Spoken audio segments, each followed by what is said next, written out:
Start. Hello everyone, welcome to my learning channel Chanakya Niti classes. तो जैसा कि डेली होमवर्क सीरीज चल रहा है, रेलवे समान विज्ञान और रेलवे समान अध्ययन और एनसीईआरटी सार संग्रह, और इससे पहले अभी सेट लगाया गया था प्रैक्टिस सेट वर्ड, जो कि इसका रिजल्ट आप लोग भी टेस्ट मार कर कमेंट में लिखिएगा जितना नंबर आता है, और इसका आंसर भी हम डाल दिए हैं। ठीक है, तो आप लोग भी सेट मारना चाहते हैं तो मार लीजिएगा वहां जाके, और डेली सेट मारिए। सेट मारने से ही पता चलेगा कि हमको कितना याद है। ठीक है, और रिवाइज योरसेल्फ भी चलेगा, बीच बीच में रिवाइज योरसेल्फ चलते रहेगा। ठीक है, तो हम पूछते हैं रेलवे समान विज्ञान का पेज नंबर 27। कल 26 हो गया था। ठीक है, तो और कितना बच्चा बोल रहा है कि थोड़ा स्लो कीजिए, तो आप लोग स्लो करके जो है पढ़िएगा। यूट्यूब पे ऑप्शन आता है स्लो करने और फास्ट करने का, तो आप लोग वहाँ स्लो कर लीजिएगा। ठीक है, बताइएगा, ऐसे हम धीरे बोलेंगे। बताइए पेज नंबर 27 में जो पहला क्वेश्चन है रेलवे समान विज्ञान का, मनुष्य के मस्तिष्क का बड़ा भाग कौन होता है?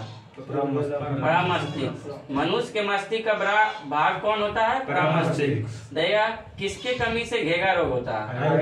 आयोडीन की कमी से घेगा रोग होता है। देखिए, वृद्धि हार्मोन का स्रावन कहाँ होता है? कहाँ से होता है? प्यूटरी द्वारा। वृद्धि हार्मोन मतलब लंबाई जो है, लंबाई होने का कारण जो है किसके द्वारा? प्यूटरी ग्रंथि द्वारा। बताइएगा, विद्युत मोटर प्रवर्तित किसमें करता है? विद्युत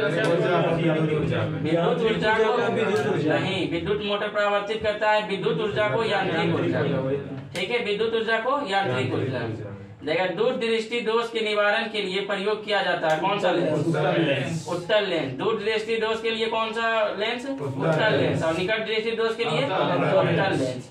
देखिए, परमाणु में उपस्थित सबसे हल्का कण कौन सा है? इलेक्ट्रॉन। परमाणु में उपस्थित सबसे हल्का कण कौन सा है? इलेक्ट्रॉन। देखिए, प्रकाश वर्ष की इकाई क्या है?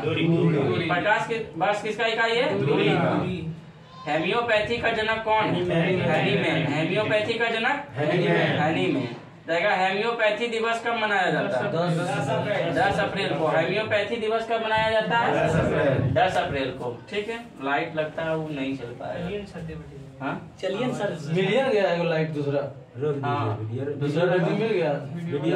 वीडियो छोड़ दीजिए, कल लगा देते। नहीं तो पुश कर दीजिए, थोड़ा सा पुश कर लीजिए ना, पुश कर दें।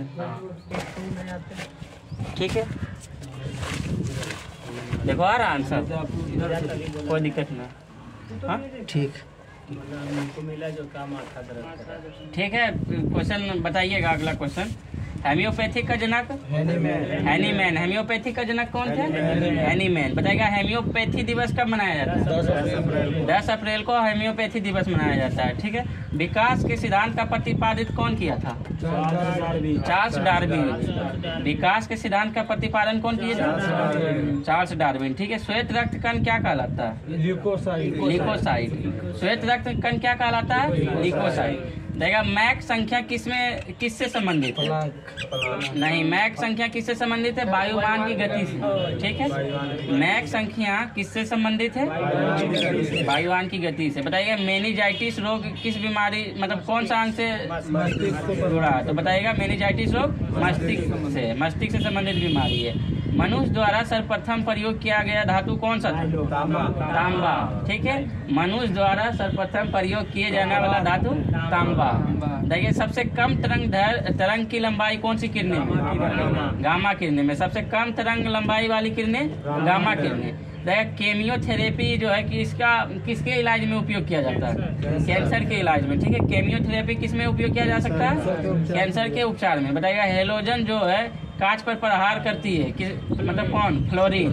हेलोजन जो कांच पर प्रहार करती है, फ्लोरीन। देखिए, डीएनए का मूल मात्रक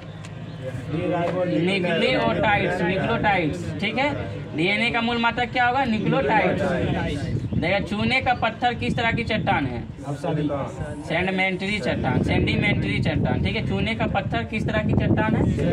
सेडिमेंट्री चट्टान। बताइएगा, किरोसिन जिसे मिट्टी का तेल कहते हैं, इसके अपेक्षिक घनत्व की इकाई क्या है? Kilogram metre cube. ठीक है, किलोग्राम मीटर क्यूब।